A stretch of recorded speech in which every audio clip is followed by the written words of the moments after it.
Halo, selamat sore Halo, dokter. sore. Apa kabar dokter, Baik, baik? alhamdulillah. Sehat ya dokter Kok ya? suaranya agak ngegema ya di sana ya? Alhamdulillah. Oke, dengar suara saya dokter? Dengar cuman agak menggema gitu. Oke. Mungkin kita bisa coba dengan kita lepas headset ya. Oke, sebentar ya dokter ya. Kita akan dibantu oleh tim low battery. Dan dokternya mendengarnya juga menggema. Oke, Suara aku kita akan kecil. coba mendengarkan melalui Suara aku kecil. Kecil banget. Kalau kayak gini jelas dokter? Kayak menggema gitu sih, jelas. Cuman kayak menggema gitu, jadi kayak double. Hmm, Oke, baik. Karena mungkin kita di sebuah ruangan yang mungkin akhirnya terpantul, tapi bisa mendengar dengan jelas, dokter? nggak jelas, jadi kayak saut-sautan gitu, menggema. Oh, sepertinya sinyal. Boleh kita ulang lagi, diulang atau kita lanjutin? Kenapa? Dilanjut aja. Kita masih ngobrol dengan tim di sini. Tuh kayak agak Iya. putus-putus gitu dari sana. Oke. Sebentar ya dokter ya. Ini masih dibantuin sama tim di sini. Oke. Mudah-mudahan dokter tetap berkenan menunggu. Gimana?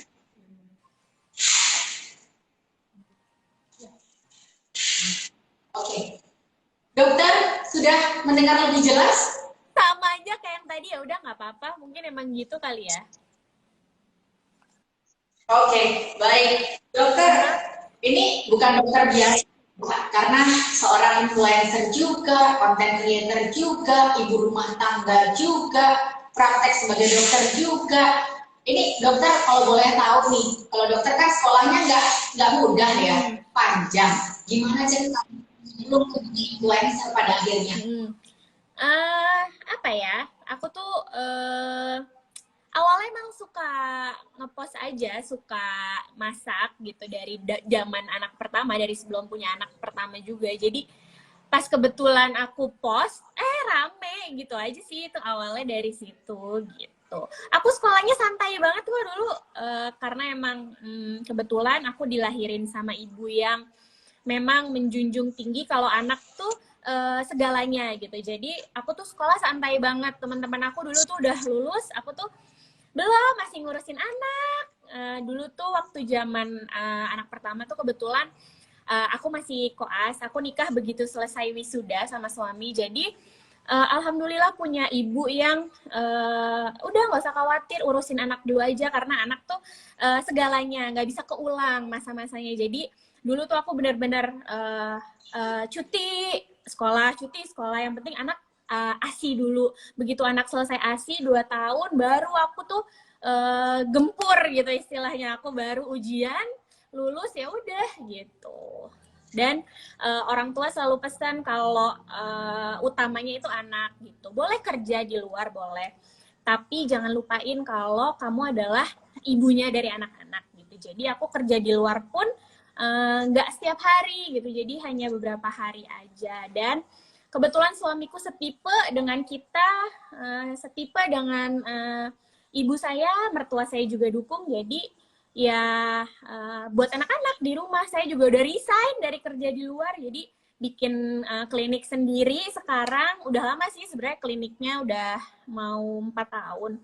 Cuman karena saya kerja di luar waktu itu mikirnya oh anak udah gede nih gitu, jadi pikirnya coba kerja di luar gitu. Dan ternyata lahirnya Ceces, aku dapet Ceces juga agak susah bertahun-tahun. Jadi aku pikir ya udahlah, berhenti aja yang di luar, lebih fokus ke yang kita bangun sendiri aja gitu. Jadi lebih fokus ke mempekerjakan orang lain gitu, apa ya,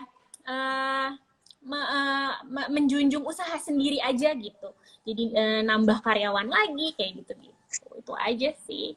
udah terus rame. Sekarang mau fokusnya ya fokus sama yang punya sendiri, jadi fokus ngedukasi juga, jadi lebih fokus. Kemarin waktu kerja di luar kayak keburu-buru gitu, wah ini tuh harus tayang besok, aku harus ngerjain malam-malam gitu.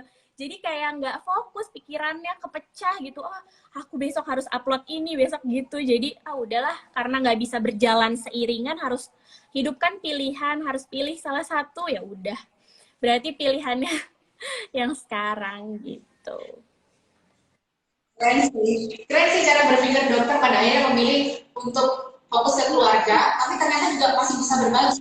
Jadi ternyata awalnya ini berbagi melalui Instagram pribadi dokter, pada akhirnya bermanfaat. TikTok ya, waktu itu aku iseng buat TikTok. Awalnya tuh cuman buat karena aku waktu itu abis lahiran iseng aja buat hiburan di rumah ya kan, nonton sinetron mulu kayak bosen banget gitu. Terus aku bikin TikTok, kata aku mau MPASI share gitu.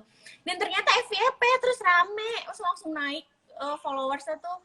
Dan wah cepet banget gitu. Aku pikir oh ya udah, kenapa nggak aku tekunin lagi. Nah rencananya tuh emang aku mau sekolah lagi, cuman sekolah itu kan butuh biaya banyak ya.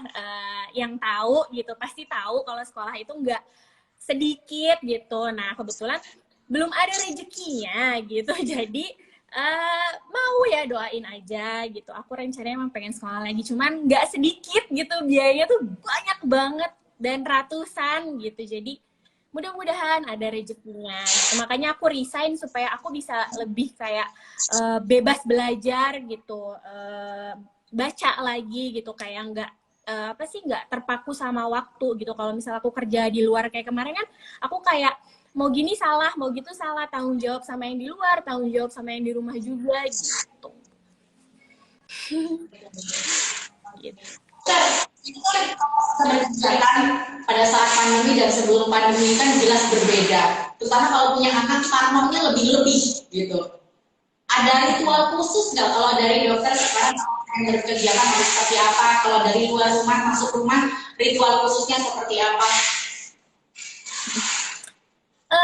Nggak berbeda jauh ya kalau sebelum pandemi sama setelah pandemi, cuman karena memang kami dua-duanya dokter, suami dokter, saya dokter, jadi agak riskan ya. Jadi kita ubah kebiasaan hidup kita, kayak misalnya kita mengurangi untuk pergi-pergi ke tempat yang nggak penting-penting banget deh, kayak misalnya cuman ke supermarket gitu. Kalau bisa pakai Gojek, kenapa nggak nyuruh Gojek aja gitu, kayak gitu-gitu sih, lebih ke gitu-gitu. Terus kayak misalnya kalau barang-barang dari luar dulu mah langsung aja gitu ya, langsung aja dipakai, atau di makanan langsung aja gitu. Sekarang kalau misalnya kita dapat barang dari luar, kita semprot-semprot dulu tuh sampai basah gitu, supaya virus dan kumannya minggat. Terus kayak barang-barang dari supermarket tuh suka aku cuciin. Mungkin kalau misalnya ini nggak pandemi, orang mikir ini orang kelainan kali ya, sampai aku cuci gitu pakai sabun gitu. Cuman ya lebih kayak nyetok sanitizer banyak gitu, nyetok masker banyak, lebih ke kayak gitu-gitu sih. Jarang keluar. Dulu aku tuh orangnya sama suami hobi liburan ya, hobi mengunjungi tempat-tempat yang belum pernah gitu, di luar atau di dalam. Jadi sekarang ya lebih di rumah aja. Terus kalau suami pulang, kita semua langsung mandi, buru-buru ke kamar mandi, lepas semua, kayak gitu aja sih. Ya agak riskan, soalnya kami berdua kan sama-sama nakes. Gitu. Ya, tapi kalau dilihat dari hal positifnya, sekarang semua orang lebih menjaga kesehatannya dengan baik ya dokter ya. Walaupun juga akhirnya banyak sanitizer mulai bermunculan, dan semuanya wajib sekarang punya sanitizer pasti, kalau nggak di pocket, di tas ya kan. Tapi ternyata ada beberapa menggunakan pada saat jangka panjang ini nggak baik untuk kesehatan kulit mereka. Kalau sekarang dari dokter sendiri, mungkin cara memilih sanitizer yang tepat untuk kulit kita, karena kan penggunaannya jangka panjang nih dok, seperti apa? Oke. Kalau ditanya hand sanitizer apa yang baik, kalau dari WHO itu kan sebenarnya minimal 60% alkoholnya. Tapi itu untuk yang benar-benar kulitnya memang tidak sensitif ya. Dan bukan anak-anak mungkin ya. Kalau untuk dewasa iya oke. dan tidak mempunyai masalah kulit apapun gitu, oke pakai alkohol yang minimal 60, bahkan ada yang bilang sumber lain itu 70% baru efektif, tapi itu untuk orang dewasa, tidak untuk anak-anak apalagi yang kulitnya sensitif. Kalau misalnya untuk yang kulitnya sensitif, kita bisa coba cari yang organik, kayak misalnya dia lebih ke bahan-bahan yang ramah gitu, ke bahan-bahan yang tidak mengiritasi. Cek juga dia ada parfumnya atau enggak. Biasanya kalau misalnya yang aman untuk anak-anak dan kulit sensitif itu non alkohol. Dilihat juga ada biasanya lihat juga nih hand sanitizer suka berlindung di bawah aroma. Nah, hati-hati nih kalau misalnya hand sanitizer yang aromanya menyengat. Nah, itu tuh harus dipertanyain tuh. Nah, biasanya kulit-kulit yang sensitif akan alergi terhadap bahan-bahan itu. Terus kita cek juga ada bahan kimianya atau enggak, bahan-bahan yang iritan ya. Terus kalau misalnya kulitnya sensitif, kita harus cari hand sanitizer yang ada pelembabnya, moisturizernya gitu. Biasanya itu aja sih yang harus diperhatikan gitu. Kalau misalnya memang kulitnya nggak ada apa-apa ya nggak apa-apa pakai yang ada alkoholnya. Tapi kalau untuk anak-anak sebaiknya yang dari sumber-sumber organik. Food grade tuh hati-hati, karena kalau misalnya si alkohol itu masuk ke dalam kemakan gitu ya sama anak-anak, itu akan bisa menyebabkan kayak keracunan alkohol gitu ya. Jadi pilih-pilih juga yang food grade, yang aman, terutama di mainannya anak-anak yang bisa disemprotin ke anak-anak tuh jangan lupa. Aku tuh selalu milih itu, selalu ngebedain antara hand sanitizer aku dengan hand sanitizernya anak-anak gitu. Oke, berarti di sini kalau untuk yang bau menyengat ini cukup harus dipertanyakan ya. Karena kadang-kadang kita suka ternyata itu nggak begitu bagus. Dan banyak juga di luar sana, termasuk saya awalnya itu tahunya oh harus beralkohol supaya kumannya mati. Tapi ternyata nggak harus ya, dokter. Betul. Karena saya sendiri, orang sekitar saya banyak sekali mengeluh kadang-kadang yang base-nya alkohol ini mereka ngerasa kayak kering di kulit karena sering menggunakan jangka panjang, akhirnya tuh kayak kering gitu dokter. Apakah ini rata-rata memang umum dialami oleh beberapa orang yang mungkin kulitnya tidak begitu sensitif, tapi karena penggunaan sanitizer beralkohol jangka panjang pada akhirnya memang jadinya kering. Benar, jadi sebenarnya alkohol itu mengikis kelembapan kulit kita gitu. Nah, nanti itu efeknya kalau misalnya pada kulit yang sensitif memang dia akan membuat kulit atau jangka panjangnya kering. Terus bahkan sampai ada yang eksim. Eksim tuh kayak semacam reaksi alergi yang ciri-cirinya tuh kayak kemerahan, panas, terasa nggak nyaman, gatal, kayak kulit kebakar gitu. Bahkan kalau parahnya itu seperti ada vesikel kayak bula-bula yang ada cairnya gitu, ada airnya gitu. Gitu sih, emang bener dia tuh mengikis kelembapan kulit kita. Makanya hati-hati kalau kulit yang sensitif. Oke, dokter, ini kan pasti beberapa moms di sini punya masalah kulit sensitif.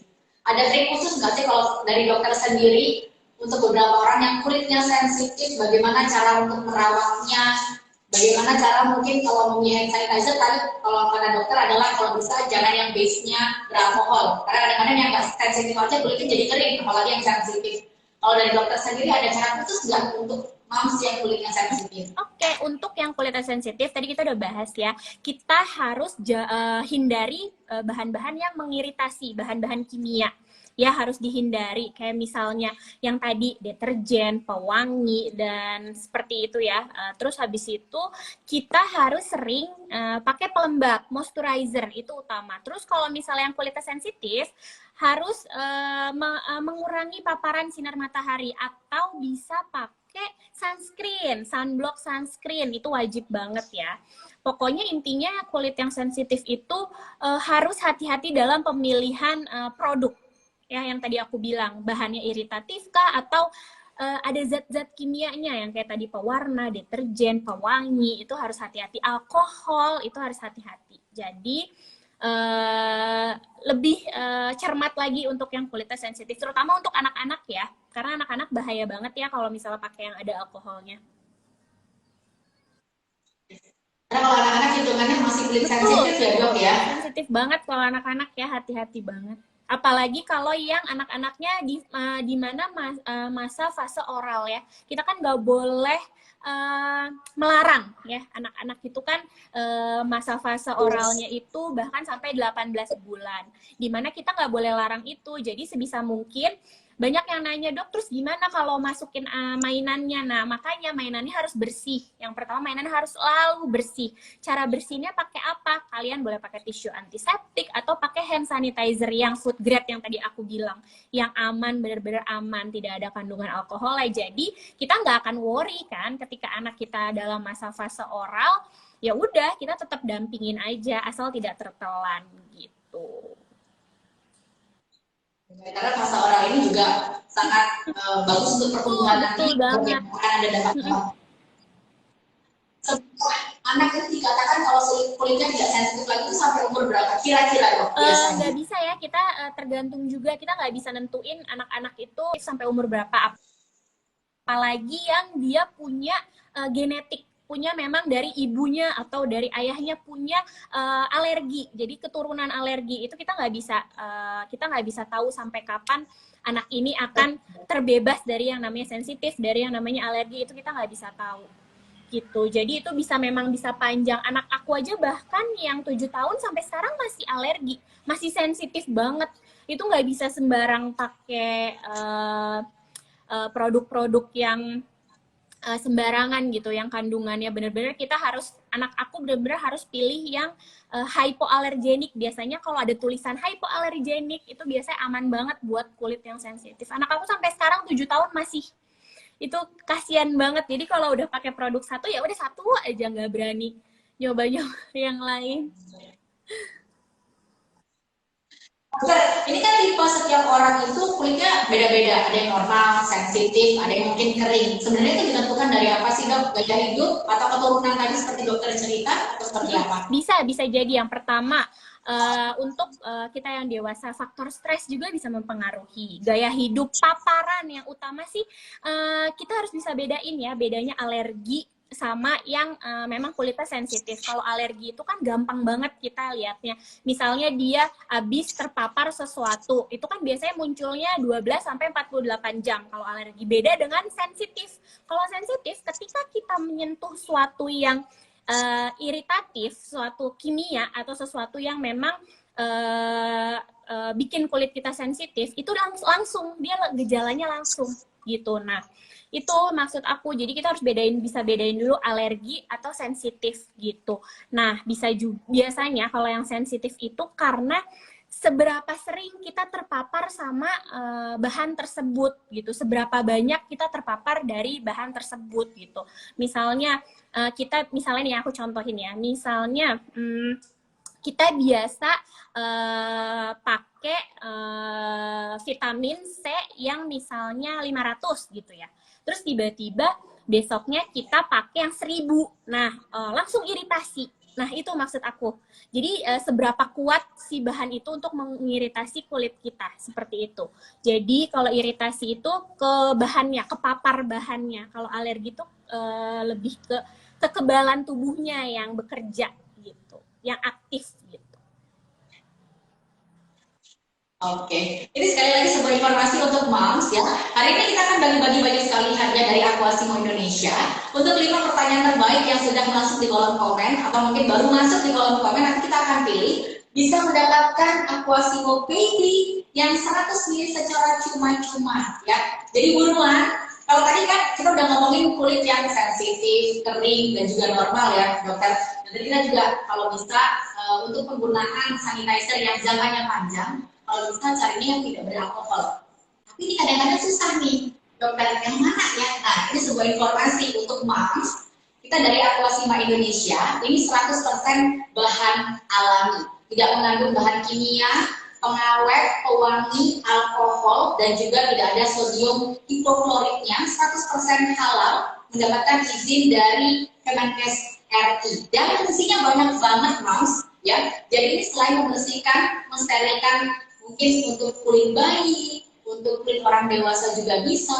Dan kadang-kadang kalau untuk anak-anak ya, mainannya bisa kita semprotin, bisa kita bersihin, untuk baby chair-nya, terus juga untuk empengnya, botol dotnya, tinggal disemprotkan aja Aquasimo Baby. Tapi ternyata Aquasimo ini juga punya yang all type. Nah, yang all type ini yang seperti ini bahkan bisa untuk membersihkan kendaraan interior mobil, jok. Terus juga kalau kita lagi di fasilitas umum, kadang-kadang kan suka parno ya, kita mau duduk, kita bisa semprotin ini Aquasimo yang all type. Jadi ini biasanya untuk orang dewasa, umur 2 tahun ke atas biasanya memilih Aquasimo all type. Kalau untuk baby 0 sampai 2 tahun ini ada Aquasimo Baby. Ini dokter udah pakai pasti ya, saya yakin. Aku pakai nyoba ini yang kecil.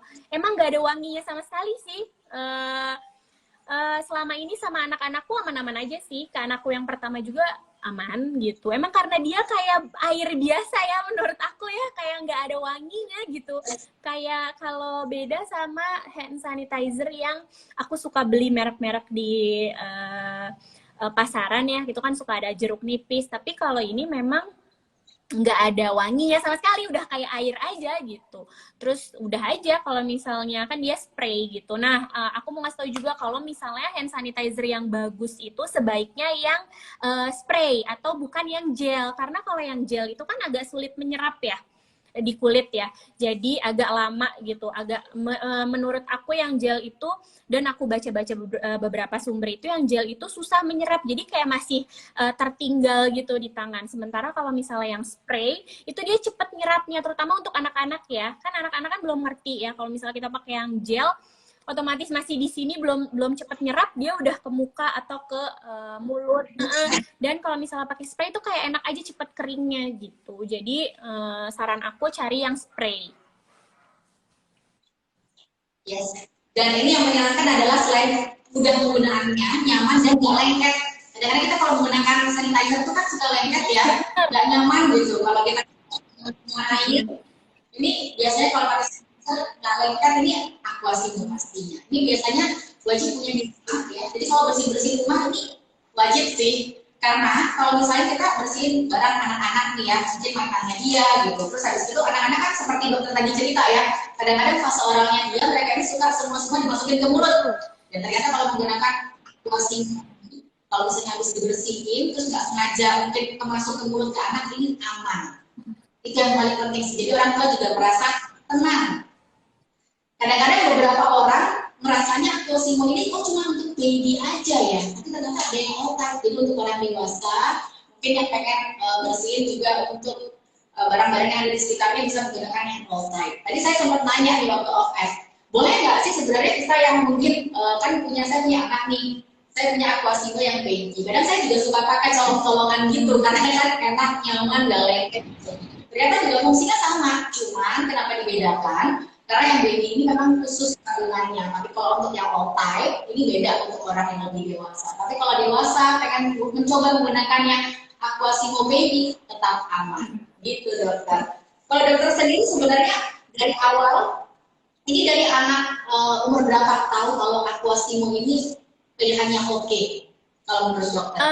Itu aku baca di boxnya sih dari newborn dia bisa pakai kan ya? Aku sih bacanya 0+ ya. Terus aku baru tahu kalau produknya masuk ke mother care ya. Ya, ada di mother care ya. Nah, aku tuh kemarin pas lagi belanja online gitu, oh ada masuk mother care. Aku baru tahu beneran. Aku baru tahu. Jadi yang aku tahu sih ini bisa dari 0 bulan ya, dari 0+. Ini banyak banget nih yang nanya, bisa dipakai dewasa juga. Kalau yang sensitif aman atau enggak aman. Anak aku sih yang gede kan alergi banget, parah, dia punya dermatitis atopi. Aman sih lumayan pakai ini, maksudnya belum ada tanda-tanda yang iritasi atau apa gitu sih. Jadi kalau anak dokter sendiri yang notabene kulitnya lebih sensitif, ternyata pada saat menggunakan Aquasimo belum ada apa bisa juga merasanya belum ada tanda-tanda apa sih, alhamdulillah yang gede. Dicoba mas, boleh direkomendasikan untuk orang-orang terdekatnya. Karena kalau ngomongin imun sendiri ada banyak sekali ternyata faktornya. Tapi kalau pas pada saat pandemi ini ada beberapa perubahan yang bisa kita alami, salah satunya perubahan positif. Sekarang semua orang, nggak tahu kenapa ya, jadi lebih aware menjaga kesehatannya ya kan dokter ya. Mulai terus juga sering mandi, mereka menggunakan maskernya bahkan double, lebih menjaga jaraknya, terus kemana-mana itu selalu bawa hand sanitizer, ya. Terus juga kalau kemana-mana kalau ketemu ada air tuh kayaknya pengen silangan aja bawaannya. Dan ini Moms tahu, jadi ternyata menurut hasil studi dari jurnal Contact Dermatitis di tahun 2005, paparan bahan iritan lakukan berbahan alkohol ini ternyata bisa berisiko dermatitis kontak, mulai dari muncul pengerasan pada kulit ruam dan gejala iritasi lainnya. Jadi dokter Deva jelaskan ya dok ya. Dan untuk yang akut pastinya kalau jangka panjangnya seperti ini, baiknya adalah memilih Aquasimo. Ingat ada dua, Aquasimo Baby dan juga Aquasimo All Time. Dokter, ini udah banyak banget pertanyaan yang masuk, boleh kita pilih ya dok ya? Kita boleh sebutkan namanya kah? Ini siapa yang bertanya? Sanitizer Aquasimo bisa bersihkan mainan anak? Enggak. Oke, boleh kasih tahu nih namanya siapa? Boleh dibocorin? Oke, sudah kita pilih. Masih dua ya, berarti akan ada 3 lagi.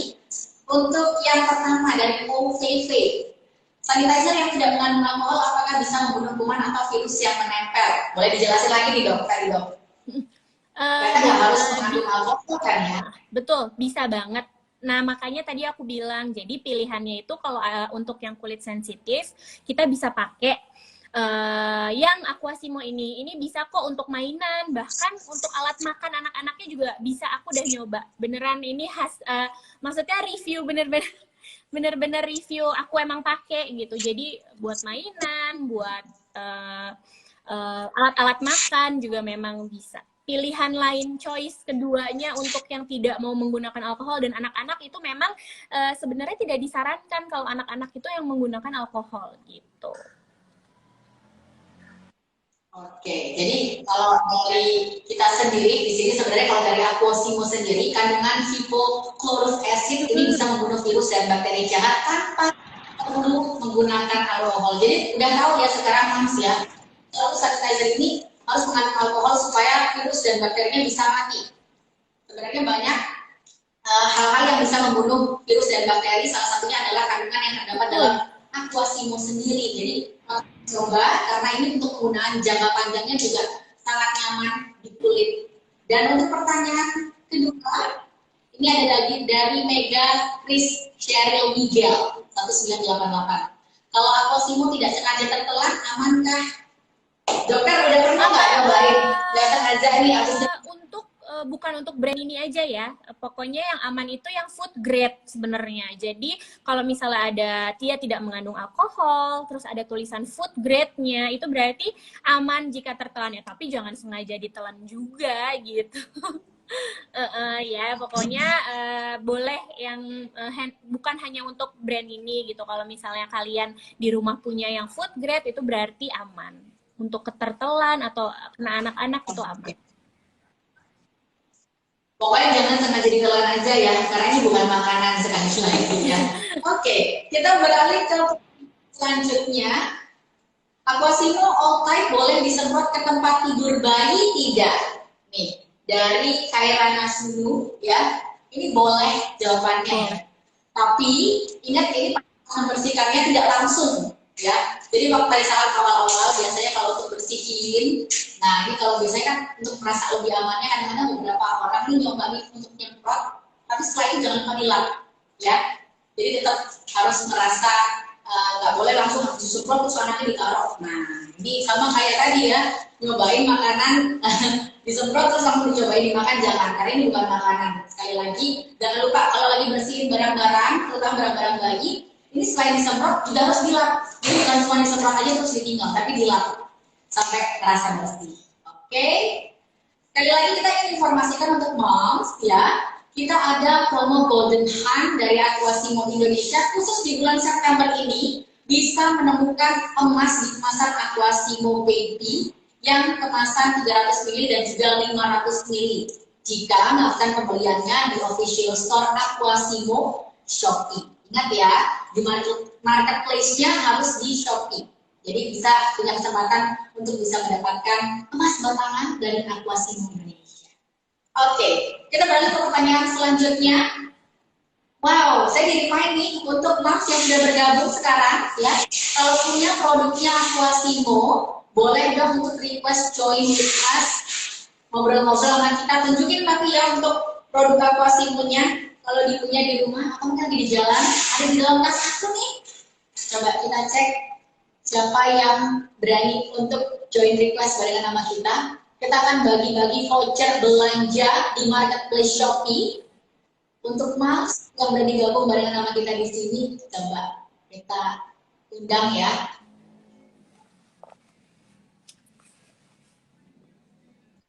Sambil menunggu dokter. Dokter, kalau kita melihat di sini sekarang ini kan PPKM kadang naik, kadang turun gitu. Pernah nggak sih dokter nyobain untuk kadang-kadang anak-anak kan bosen banget nih untuk di rumah aja, ada kegiatan. Halo. Halo. Tentang apa, Pak? Oh, di Hati, Pak. Halo. Bisa deh komen nanti, Pak. Ini. Yang kedua, Pak. Boleh.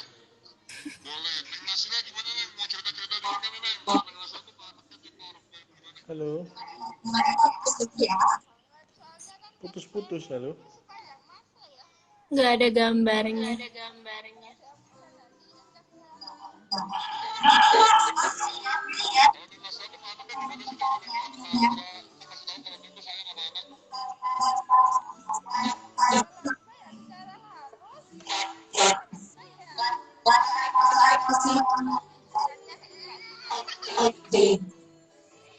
Nggak ada gambar. Dicetol, Pak. Oke, dokter bisa dengar suara saya, dokter? Oke. Dokter, sejauh ini kan pandemi belum berakhir, PPKM naik turun, kita sebenarnya akan turun terus, dan kita merasakan benar-benar lebih normal gitu. Sejauh ini ngerasainnya gimana sih untuk ngurusin anak-anak supaya nggak boring di rumah? Lengkapin mainannya aja di rumah, bikin mainan gitu. Agak takut juga ya kalau keluar gitu. Sebenarnya kalau kami jangankan keluar ya, karena kami dua-duanya, apalagi suami saya itu kan satgas ya, dia ketua satgas. Jadi setiap hari nge-swab orang, setiap hari vaksin orang. Jadi nggak keluar rumah aja, sebenarnya di rumah aja kami tuh semua takut gitu sama suami sendiri gitu, apalagi kita keluar rumah gitu. Jadi udah terakhir kita keluar rumah tuh, wah udah lama banget kayaknya ya. Lebih ke di rumah aja sih, kayak manfaatin mainan-mainan yang ada di rumah kayak gitu. Bahkan suamiku sendiri di rumah tuh kadang kalau tidur juga pakai masker saking takutnya. Saya juga pakai masker saking takutnya gitu, apalagi keluar rumah. Takut belum berani. Kalau suami sendiri, dokter, kalau habis bertugas pulang ke rumah ada ritual khusus nggak yang harus beliau lakukan sebelum akhirnya kumpul sama keluarga dulu? Ini tadi ada yang nanya juga nih, gimana tipsnya kalau dari luar rumah? Sebenarnya kalau yang pertama, sebenarnya kalau orang yang kerja di luar, ya kita tahu lah ya, pandemi nggak akan ada habisnya gitu. Nggak tahu sampai kapan gitu. Cuman kita nggak mungkin diem di rumah terus kan gitu. Jadi kita harus tetap produktif, kita harus tetap cari uang gitu. Nggak mungkin kan kita diem di rumah. Nah, paling prokesnya aja yang ditingkatin. Jadi harus sadar diri. Jadi dari diri kita sendiri dulu, terutama yang untuk di rumahnya memang ada istrinya, ada anak-anak, ada anak kecil atau istrinya lagi hamil. Berarti di luar rumahnya kita tingkatin lagi prokesnya, kayak maskernya double, terus tidak mendatangkan suatu kerumunan, menghindari kerumunan, jaga jarak. Terus yang paling banyak banget orang suka lupa itu ketika dia makan bersama temannya. Nah, itu salah satu penularan yang paling banyak juga. Jadi kita pikir teman kita aman, teman kita sehat, tapi ternyata kita buka masker, kita makan bareng dia atau kita ngobrol bareng dia, itu yang bahaya sebenarnya. Jadi untuk bapak-bapak yang kerja di luar atau ibu-ibu yang kerja di luar, di rumahnya punya anak, punya istri, punya suami, jadi hindari dulu yang kayak gitu ya. Kalau makan ya sendiri gitu. Terus cuci tangan ya. Kita tahu ya kalau misalnya di luar itu agak susah cari air. Memang kalau WHO itu menyarankannya tetap cuci tangan, wajib cuci tangan. Cuman agak sulit kan kalau misalnya kita lagi di stasiun atau kita lagi di jalan untuk cari air bersih, makanya ada yang namanya hand sanitizer gitu. Sama juga kok manfaatnya membunuh kuman juga, efektif juga gitu aja sih. Terus kalau misalnya sampai rumah, biasain jangan pegang anak-anak dulu. Jadi lepas semua baju, taruh di luar. Kalau kami biasanya menyediain keranjang di luar gitu. Jadi taruh semua baju di luar. Kebetulan rumah kami juga ada kamar mandi luar. Jadi begitu sampai rumah, buka semuanya, masuk kamar mandi, baru boleh pegang anak-anak gitu. Itu aja sih. Dan tidak menggantung baju bekas. Kalau dulu mungkin sebelum pandemi tuh kita masih sering pakai baju kemarin. Gak apa-apa lah ya dulu, gak masalah. Sekarang baju sekali pakai, bahkan kami kalau cuman ke Indomaret doang itu langsung cuci bajunya. Masker juga jangan lupa tiap hari diganti gitu. Terus kalau misalnya yang kayak aku, suaminya nakes, aku nakes gitu, jangan sering-sering cium-cium anak ya. Karena kita nggak tahu kemarin bahaya gitu. Jadi mungkin ya kemarin kita kena dari suami. Kita mikir kalau di rumah itu adalah yang paling aman. Ternyata enggak, suami istri bisa ngobrol tanpa masker itu pun sebenarnya bisa nular kan gitu. Gitu. Jadi lebih ke prokesnya aja. Soalnya udah nggak bisa bedain kan sekarang yang positif yang mana, yang enggak yang mana gitu. Udah sama semua, nggak ada gejalanya. Justru yang paling ditakutkan adalah orang yang tanpa gejala ya dok ya. Dan itu bisa menularkan. Dan orang-orang yang paling berbahaya itu sebenarnya orang terdekat kita kalau menurut aku. Yang di rumah gitu, yang kita anggap aman, yang kita anggap sehat. Itu sebenarnya yang di rumah yang ngobrol sama kita, nggak pakai masker, itu dia tuh yang bikin sebenarnya yang tanda kutip gitu. Jadi harus hati-hati. Oke. Ini sudah ada yang ingin bergabung bersama dengan kita coba untuk request join ya dok ya. Yang udah kita pilih, jangan lupa untuk produk dari Aquasimo-nya langsung dibawa, ditunjukkan ke kamera, ya. Saya punya nih Mbak Elina, yang all type atau yang baby, it's okay. As long as Aquasimo, silahkan. Sebentar, nggak usah malu-malu. Karena kita di sini tidak akan kasih pertanyaan yang susah, tapi justru akan bagi-bagi voucher belanja untuk yang berani ngobrol barengan sama kita di sini. Mereview produk dari Aquasimo sendiri. So far, apa yang paling dirasakan setelah pada akhirnya menemukan produk dari Aquasimo ini digunakan untuk keseharian? Oke, bisa. Tadi muter-muter gitu. Ya, ini tadi dokter kan sempat cerita ya, berarti kalau misalnya dari rumah, walaupun rumahnya itu cuma ke tempat-tempat yang dekat aja, ini tetap harus ganti baju. Walaupun cuciannya banyak, tapi kita merasa aman dan nyaman. Paling nggak kita merasa bersih ya dokter ya. Ada yang suka mereka lupa nih, dokter, mereka ini pakai masker satu hari itu bisa seharian. Sebenarnya kalau untuk masker sendiri baiknya berapa jam sih kita harus ganti dokter? Masker ya 3-4 jam sih bagus, maksimal 6 jam ya. Cuman yang penting kalau menurut aku kayaknya kalau orang terlalu berat ya, untuk orang-orang yang maksudnya kurang gitu kok ekonominya, jadi sehari lah ganti. Pokoknya misalnya kita habis dari kerja dari pagi sampai sore, ya udah besok nggak usah dipakai lagi gitu. Kalau misalnya kita 4 jam atau 6 jam ganti kayaknya terlalu berat ya buat orang-orang gitu. Yang penting jangan yang bekas kemarin dipakai lagi. Dan kalau misalnya kita kan harus double masker kain tuh, jadi harus dicuci masker kainnya rutin. Baik, sambil menunggu. Dokter, kalau tadi kan ritual untuk suami yang seorang tenaga kesehatan pasti lebih ekstra. Karena kan berhubungan langsung, kontak langsung, kadang-kadang di rumah juga jauh lebih sering. Kalau untuk anak-anak sendiri, ada yang berubah pada akhirnya? Mungkin yang biasanya nggak mandi sehari berapa kali, atau mungkin cuci tangan jadi lebih sering, atau seperti apa dokter? Ada kebiasaan-kebiasaan yang akhirnya muncul nggak untuk anak-anak? Untuk anak-anak sih sama kayak kita. Jadi kalau misalnya kita, kan saya kan kebetulan nggak punya neni ya. Jadi otomatis kalau saya ke Indomaret itu akan sepaket lah istilahnya. Kalau kita pergi kemana-mana tuh pasti sepaket gitu. Ya suami, ya saya ya.